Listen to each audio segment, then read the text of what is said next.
What's going on, everybody? Welcome back to another episode of the Pack a Day Podcast. I'm your host, Andy Herman. You can follow me on Twitter at Andy Herman NFL. Thanks so much for being here. We are going to be going over Michael Mayer in just a moment, another one of the top tight end prospects in this draft at a position of need for Green Bay. Before we get there, we had a couple notes from Tuesday. The first of which is that Dallin Leavitt is back in Green Bay. He signs on a one-year deal. Another Rich Bisaccia special. Special teams has clearly been the flavor of the day for the Packers this offense, and Dallin Leavitt is certainly no exception to that. Somebody who has played his entire career as a special teamer in Rich Bisaccia's special team system. This is an interesting signing because that safety room is now getting pretty crowded with players who could theoretically make a 53-man roster. You've got Tavarius Moore, who they picked up. You've got Darnell Savage, Rudy Ford, Enos Gaines, Tariq Carpenter, and Dallin Leavitt. And I think the interesting thing there is all six of those safeties spent time on 53-man rosters last year, five of them in Green Bay, Tavarius Moore, obviously in San Francisco. Now, clearly, Green Bay had five of those plus Adrian Amos a season ago. Now, at different points, and injuries played a part and so on and so forth, but that starts to get a little bit crowded. And the other thing is that Tavarius Moore, Rudy Ford, Enos Gaines, Tariq Carpenter, and Dallin Leavitt all considered core special teams players. In fact, they're more special teamers than they are defenders at this stage of their careers. So that is going to be a very fierce competition for the, basically those maybe third, fourth, fifth, sixth safety spots. And one of them, Rudy Ford, Tavarius Moore, maybe even an Enos Gaines, could certainly end up starting alongside Darnell Savage. That's well within the realm of possibility. But you also have to consider they almost assuredly will draft one, maybe even two safeties in this draft. We are looking at a potential real fight for safety spots, which is a good thing. And to be abundantly clear, none of them are high-end safety players. Not even Darnell Savage, unfortunately, who has more struggled than played well over the course of his last four seasons. So it's not like they should shy away from safety because they've got six on the roster. No, quite the opposite. They need to continue to add talent to that room, but it does go to show you how difficult and how challenging it's going to be for one of those final spots because you've got a ton of competition, and special teams is not going to exactly be a tiebreaker because almost all of them, save for Darnell Savage, play special teams, and Savage even will in some instances as well. So that is going to be a very fun battle in training camp. Now, the other thing I'll note there is of all of those players, Dallin Leavitt to me is by far and away the worst defender. But he brings a lot as a special teams player. So much so that I would almost remove him from the safety conversation and just put Dallin Leavitt special teams, meaning that if he makes the team, he is in the same category as your kicker, your punter, and your long snapper. If you give Rich Bisaccia just an opportunity just to keep one guy as just a core special teamer outside of kicker, punter, long snapper, that might be Dallin Leavitt because there's really no plans to play him at safety. With all the guys that they rotated in at safety a season ago, Dallin Leavitt was never one of those guys, and just he's very limited from a true safety standpoint. So expect him to have a real chance to make the roster as a core special teamer and maybe even as your quote unquote number 6 emergency safety, or number 5 emergency safety. But I still don't think that you necessarily want to put him exactly in that safety room. He's just a little bit different, even though he will have the S next to his name on the actual official roster and depth chart.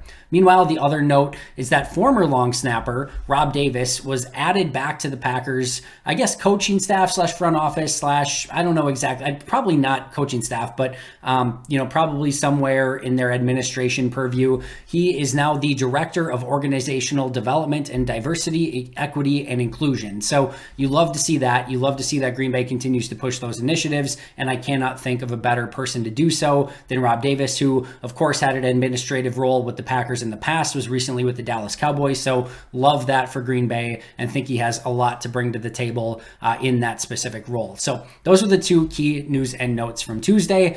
No Aaron Rodgers news as of yet, but of course we'll be the first to have it for you and discuss everything and break everything down once that does happen. But in the meantime, no news is, I guess, the status quo. And like I said, we'll get there when we get there. In the meantime, let's go over Michael Mayer, who is a very fun prospect and one that I expect Green Bay certainly to take more than a cursory glance at as they look at their potential prospects early in this draft. Where Mayer goes is going to be interesting. He is valued by most as a first-round pick in this draft. He brings a lot of upside. He brings some things that you want to be concerned about, just like every other prospect. But let's go over some of the basics. And then, as usual, we'll get into our full scouting report. So Mayer is a 6'4", 249 tight end out of the University of Notre Dame. He was a junior this past season. He is 21 years old. He will turn 22 in July. So he's basically fitting, like all of these players are seemingly 21, turning 22 in July, August, or September. The vast majority of our prospects that we've gone over so far have been in that range. This is the first one that we're really talking about that did not have this crazy RAS, or relative athletic score. He was a 7.62 RAS, which still puts him, by the way, as a 76th percentile athlete at the position at tight end. So I know that, like, when you're looking at it, and we've just become accustomed to Green Bay taking like 9 point somethings or better, and, you know, for better or worse. But like, let's just put into perspective. He's still in the 76th percentile of athletes in the history of the tight end position since they've been tracking this data. So he is still a higher end athlete, just not as much as some of the other players, as we've already discussed, and I'm sure we'll discuss as first round prospects. He did not do the bench press, but other than that, here were his percentages where he tested out at with his combine numbers. 65th percentile in height, 47th percentile in weight, 56th percentile in the vert, 76th percentile in the broad jump, 80th percentile in the 40-yard dash with a 4.740 flat, 50th percentile in the short shuttle, and 50th percentile in the 3-cone. So as you notice here, there's not one thing that he's really elite at. His best testing trait was his 80th percentile 40-yard dash with a 4.740, which is good, but, you know, we've seen now some really freak numbers at this position, wasn't it? Vernon Davis tested in like the 4.3s at the position, so it's a good score and still very fast considering all the scores that have been in there for tight ends since the data has been tracked. But overall, there's not anything that he's testing in the 90th percentile of. At the same token, there's nothing that he's really testing poorly in. His lowest score was in the 47th percentile for weight. So while he's not elite at any one thing, he's also not bad, and he's at least a average level athlete at the position at just about everything, and mostly above average in almost everything. So we're going to talk about more on that in a moment, but that kind of gives you the general idea, almost in a nutshell, of what Michael Mayer is at tight end.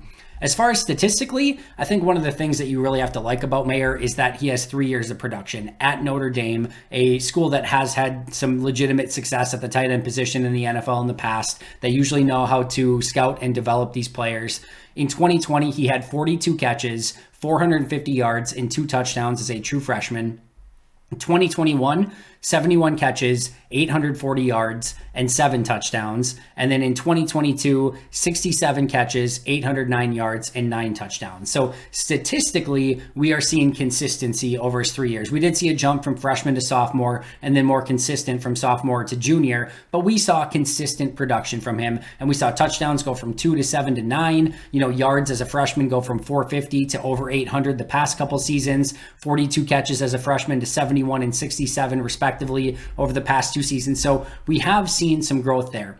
As far as his playmaking, ability and potential, his long in his 3-year career was a 52-yard reception.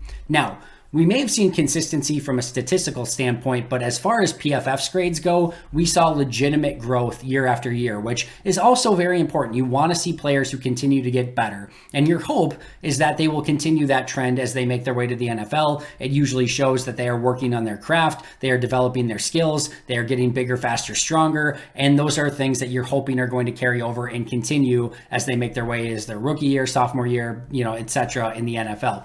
So in PFF, or per PFF, in 2020, he had a 71.0 grade on 564 snaps.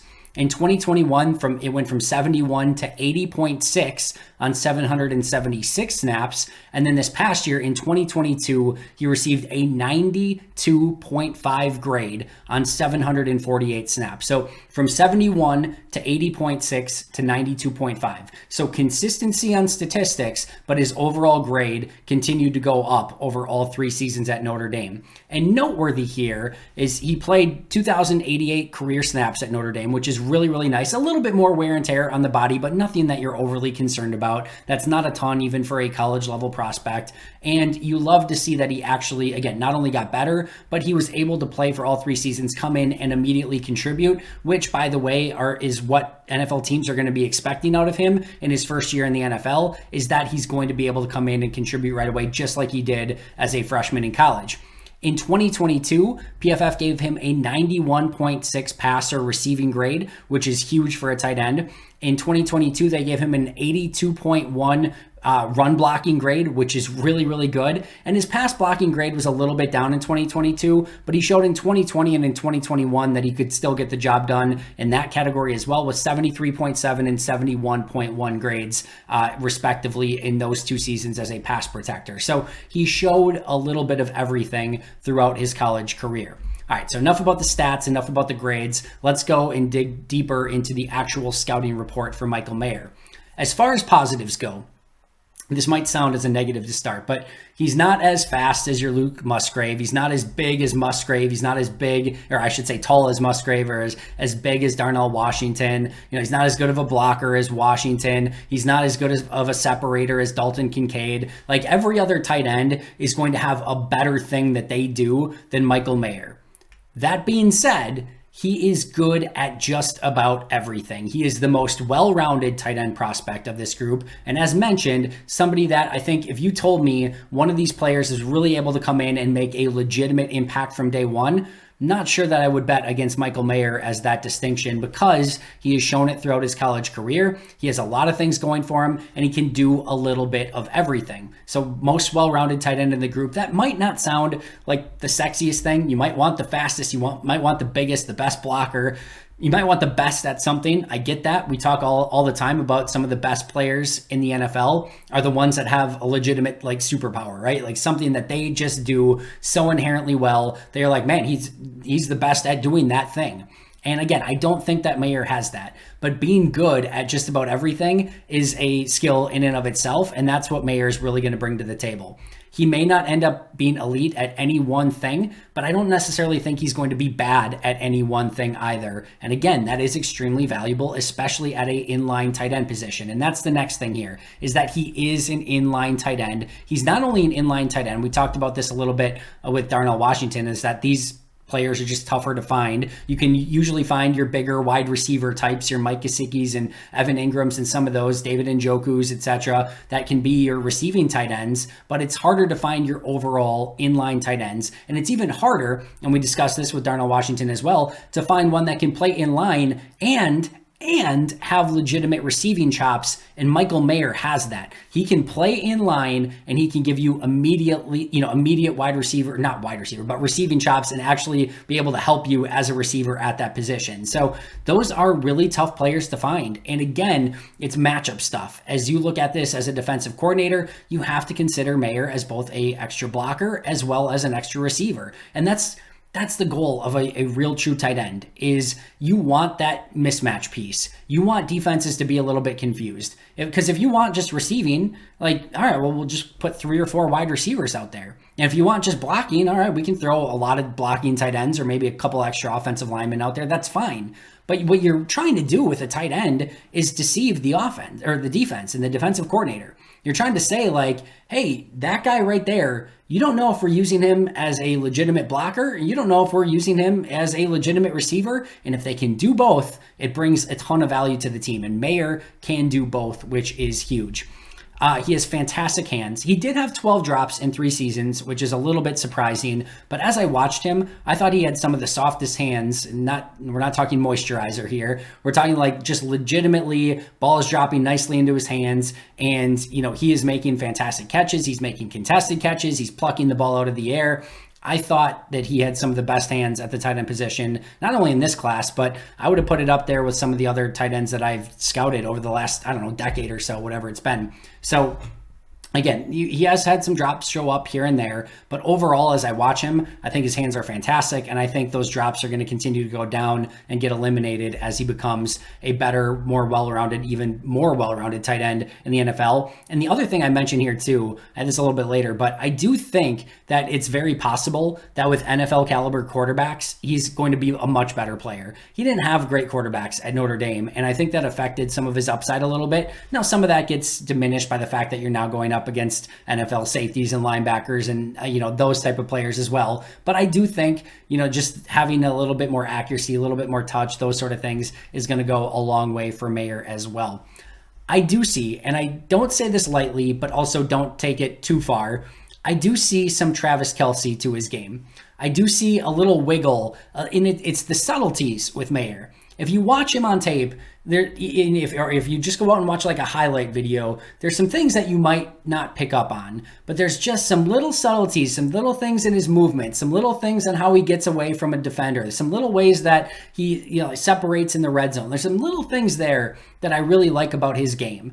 And those are the differences sometimes between a really good tight end, your Jason Wittens, your Travis Kelce's, your Antonio Gateses, and just kind of your, high talented tight ends that don't ultimately evolve into too much. And there's a couple routes that, especially up the seam, that I watch him and I'm like, there's a little Travis Kelce to that. He is not Travis Kelce. Let me just say that right now. He is not Travis Kelce, but you see a little bit of the wiggle, a little bit of the shiftiness, the size, the movement that Travis Kelce displays. So it's not fully there, but you see a couple hints here and there that just make you kind of wonder and say, all right, that's just a little bit different. That's a little high-end tight end stuff that makes me a little bit more geeked out about Michael Mayer than if you're just kind of, again, not maybe paying super close attention or not looking at some of the details. He just has some of that subtlety to his game, very much like a Travis Kelce does. I love his balance. I think he's able to stay. He will get a little bit overextended on his routes. You'll see a slip here and there. But overall, as a blocker and as like a tight end in some of those contested catch situations, he stays pretty strong and he is pretty balanced. So overall, I graded him out well there.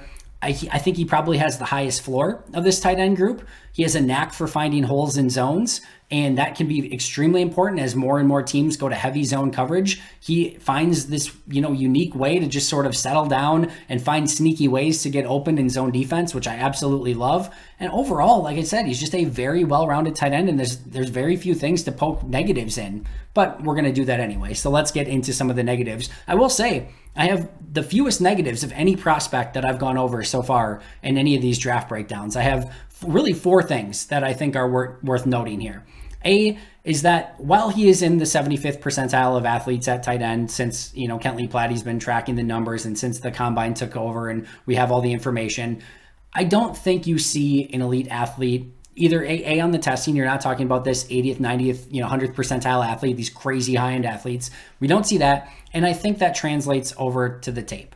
I don't think there's anything that you watch with Mayer where you're just like, holy crap, did you just see that? Like with Darnell Washington, like you will see some wow crap, right? There's going to be a couple freak things here and there that you're just like, that's not normal. That you don't see that on Sundays more often than or Saturdays.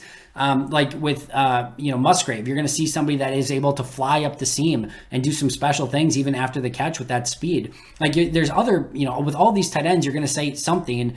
And I don't necessarily know that you see that with Mayer. There's not any one thing athletically that, he's not quick, like super change of direction-y. He's not quick out of his breaks. He's not explosive. He's not like the first one off the line of scrimmage. Again, there's not that one superpower that you can point to and just say, there it is. That's what's going to make him really, really good in the NFL. His one thing is that he's kind of, like I said, good at everything. His route running is inconsistent. I love some of the subtlety. I love his balance. I love that he can, do a pretty decent job of getting in and out of his breaks. I love that he can uncover in zone coverage. There's some things that he does well. I mentioned some of those Travis Kelce movements that I'm geeking out over, but there are some inconsistencies there too. And a lot of times his route running is a little bit more plotting. It's not super separate-y. It's not, these are all very technical scouting terms, but you just don't necessarily see that, again, that explosive ability or his ability to separate just using his route running skills. And that's something that he's going to have to continue to improve upon the NFL level. By the way, and I've mentioned this before, every wide receiver, every tight end breakdown that we're ever going to do, we're going to talk about, route running and releases need to become more consistent in the NFL. But Some are more than others. Your Chris Olaves in the past and, Jackson Smith and Jigba, they have less to work on, right? But Michael Mayer, definitely somebody who's going to have to continue to work on his route running ability. And I would say his separation is not ideal. And while it's great that he can make those contested catches,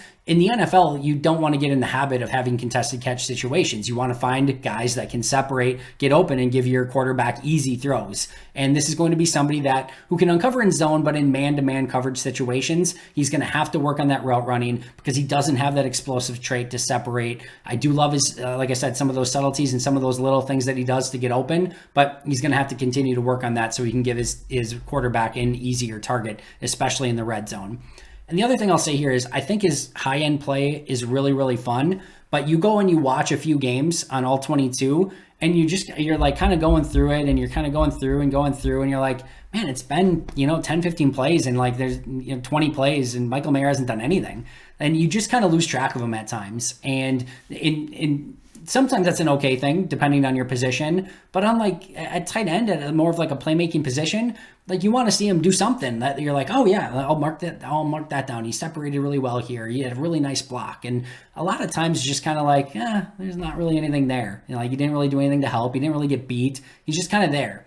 And that's sort of some of the meh that's there with Michael Mayer's game. Like I said, there's a lot of things that he does well. There's nothing he really does bad, but sometimes it's just kind of, he's there. I can see him out there and he's not doing anything bad, but it's kind of the old, the meme of hey, do something. You just kind of want a little bit more. You're left wanting a little bit more when you're watching him from time to time. And again, you look at the numbers, you look at the PFF grades, you look at some of the stuff that he does really well. He's going to help your football team. There's no question about that. But I do think, again, at times you're just wanting a little bit more based on the prospect and the profile that he has and his 3 years as a starter at Notre Dame. You're just waiting for him to you do realize how good you can be and just go out and start tearing things up a little bit more. That would be ideal. And then the last thing is just playmaking and run after the catch. I talk about it all the time. This is a sport now that is very heavily playmaking centered. You need guys that can get the ball, run after the catch, make plays. And while I do think, as I mentioned, you see a little Travis Kelce here and there, you see some run after the catch, you'll see him break a couple tackles. Overall, is not somebody, again, that's super fast, not super strong, not going to break a ton of tackles, not going to do a ton after the catch. Some of the playmaking is there, and he's going to be a really nice red zone threat for you. But overall, it's not a high-end playmaker. And that's okay. Not everyone has to be. But if that's what you're looking for, then Mayer may not be your specific cup of tea. All right. As far as how he would fit in Green Bay, he is literally a perfect inline prospect fit for Matt LaFleur's offense. And I would literally say that he is a better tight end day one than Robert Tonyan ever was in Green Bay. And that's somebody who really loved Robert Tonyan and myself. But I think he becomes, that guy. He's a better blocker, better receiver, better weapon overall than Tonyan ever was, even in his, 10, 12 touchdown season, whatever it was. I think Mayer can fit very, very well and be a better version of that, like I said, immediately. His ceiling to me is Jason Witten, maybe even a better blocking Jason Witten. I think that is his high-end ceiling. His floor is probably like a Hayden Hurst where you're all right, I got kind of an okay number 2 tight end, but it's nothing I'm super excited about, and he probably goes somewhere else on his second contract. And then my comp would be more of a better blocking Hunter Henry, where when Henry has been healthy and when he's been able to, play at his high-end peak levels, he looks really, really good. But at other times, he'll go a whole season and you're did Hunter Henry even play this season? He had 45 catches for 500 yards and 4 touchdowns. Awesome. What does that do for me? It's good, I guess. But so I think that's where I kind of come down on Michael Mayer a little bit. The peaks are high. The valleys aren't very low, but it's just kind of he's a good player. I like having him on the team. Is he going to be this, game changer for you? I'm not sure. There's some signs there, as I mentioned, but I want to see a little bit more of it. And I think that's the question that teams are going to have to grapple with is, am I getting just a good tight end, which is really nice to have, but is just a really good tight end worth a, top 15, top 20 pick? And that's why I said the other day when I went over Darnell Washington, I'm so excited to see how NFL teams value these tight ends and how, what order they go off the board. Are you going to value a Washington, a Mayer, a Kincaid, a Musgrave, a Laporta? These are going to be really interesting questions, and I can't wait to see on draft day 1, day 2, how they come or how they go off the draft board, and who gets picked first, who gets picked second, and then at where do they get valued? I think it's going to be really, really, really interesting. As far as what he brings to Green Bay, he would be their tight end one, day one. He'd be a great inline tight end, a legitimate tight end target for Jordan Love, which we know is a huge need at this point. A versatile piece who can block, who can catch, give you a little bit of everything, a nice red zone option, and a well-rounded tight end who can help and start from day one.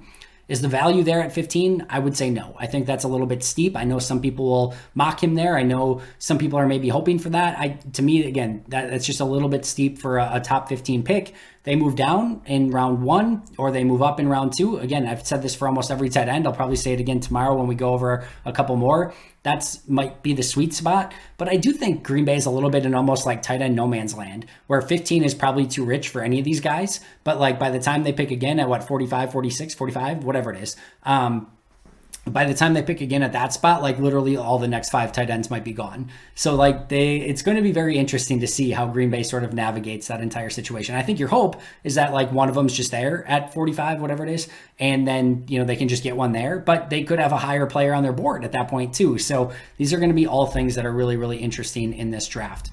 Would Green Bay do it? Early in the draft? I don't think so. I don't think any of these tight ends are going to ultimately be in play at pick 15, especially Michael Mayer, who does not have that elite athleticism, which is something that Green Bay is usually, through the roof over. He also doesn't play a premium position, which Green Bay usually, very, very much values. And while I do think it's possible, like if you said Green Bay pick 15 Michael Mayer, I would be like, oh, okay, like it makes some sense. I just don't think it's super likely. As I've said with all the tight ends so far, and will continue to say, I really like Michael Mayer. I think he's going to be a good player in the NFL. I think he would fit extremely well in Matt LaFleur's offense. I'm just not sure he makes sense where Green Bay picks right now. Now, if they move around, down, up, etc., then you're up in round 2, down in round 1, I think there's a legitimate chance that he could be in play for them. But at 15 and 46, I think that's going to be a little bit of a tougher selling point, just where Mayer's gone by 46 and the value's not there at 15. But will be very interesting. I'm excited to see what Green Bay ultimately does at tight end. I do think they are going to end up potentially with multiple tight ends in this draft. It just depends where they value them and where they ultimately end up picking them. Thanks so much for joining me today. I will be right back here tomorrow. My goal right now is to have 2 more tight end prospects for you tomorrow in Luke Musgrave and Dalton Kincaid. So make sure not to miss that episode. Subscribe if you haven't already. But until next time, and as always, go Pack Go.